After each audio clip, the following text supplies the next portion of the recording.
SSBBR.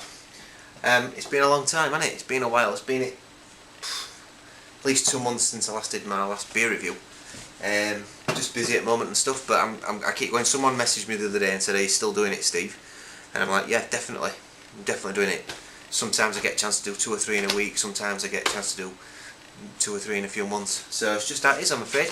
But there's plenty more people to be that are doing videos and beer reviews anyway. So there's plenty to go on, and I'm pretty sure there's plenty that have done the next one on my list today, which is Old Golden Hen. So people from America, people coming in, or people from overseas. Golden Hen's probably now about as popular in supermarkets as Carlin, Budweiser, Carlsberg, every major supermarket. Now you'll notice it says Moreland on it, and Moreland are the original brewery, but it's now owned by Green King, which the majority of our beers are on supermarket shelves. To be quite honest with you, it's getting a little bit, I'm getting a bit fed up of supermarket beers, because they all seem to be under the same 3 breweries, which is Marsden's, Green King and Wells and Young's, and they all taste quite similar, and it's put me off a little bit. Now I'm not a beer snob, you know, and I feel like I'm going more towards craft beers, but I just like a good honest beer, and a beer that tastes nice.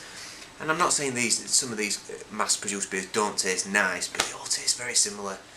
And especially these ones that have been taken over by bigger breweries, they taste just like recipes by that other brewery. But, you know, they don't taste bad. And Speckled Hen, I've reviewed that one not long ago, and that tastes good.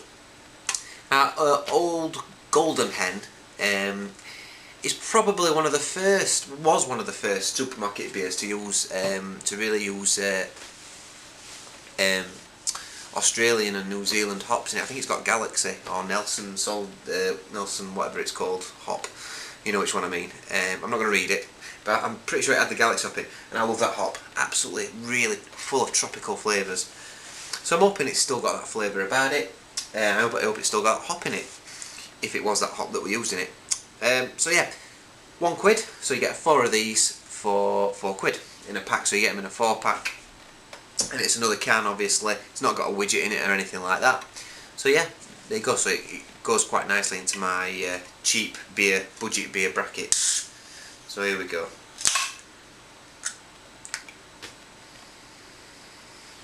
It smells quite tropical. It smells quite fresh. It smells quite a little bit grassy.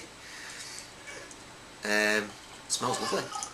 So yeah, it smells like it's yeah, it's got that apricot, real punchy apricot there, a little bit of pineapple in it, but it's kind of like shrouded a little bit by that Green Kingy sort of smell. They're like their malts they use, and they're sort of backbone to most of their beers. It has got that essence about it as well in the smell. Maybe I'm being a bit too negative, I don't know. But one thing I will say about this, I really used to love this beer. It is a really nice beer, and anybody from America, you'd love it. You'd really like it, because you're not used to that Green King taste that we're almost a bit fed up of, you know. So you'll probably not even notice it. But yeah, it smells really nice, really fresh, really crisp, a little bit grassy, a little bit lemony, a little bit of lemon coming off that as well. Yeah, we'll dive in. Cheers.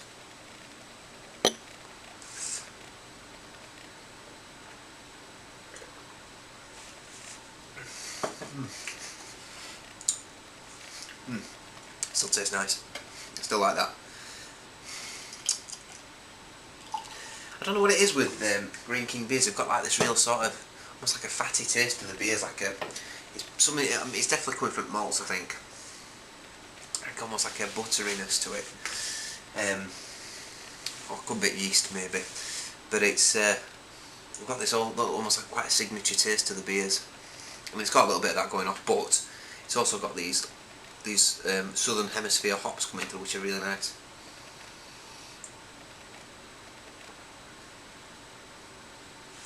That goes down really easy. Definitely a summer beer. Goes down really easy. It's lovely. It's really fresh. It's lovely. You're getting apricot peachy notes in there, tangerines in there as well. And then it's got like that biscuity, almost butter biscuity aftertaste that you get, I think, from Greene King beers. Now, Golden Hen is one of about 5 beers by Moreland. They've got the Old Speckled Hen, they've got Old Golden Hen, they've got Hoppy Hen, they've got Old Crafty Hen, which is a really strong one, which is lovely, possibly my favourite. And then they've got Hen's Tooth, which is a bottle conditioned beer, and they've started selling that in the supermarkets again, so I'm going to have to give that one a whirl. So yeah, lovely, well worth a pound, I must admit. It is lovely. We're getting, how much we're getting here? 500ml? 500ml, yeah. So we're getting 500ml there. 4.1% session beer, right in that middle of that session beer sort of territory. So overall,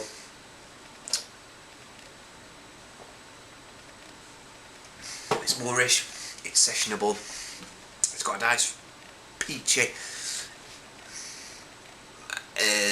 apricotty taste to it, followed up by this nice biscuity, sort of buttery biscuity taste, for me anyway. Some people might think something else, but I think it's lovely, and I would definitely recommend it to anybody. Definitely recommend it to people in America that have not had many British standard beers.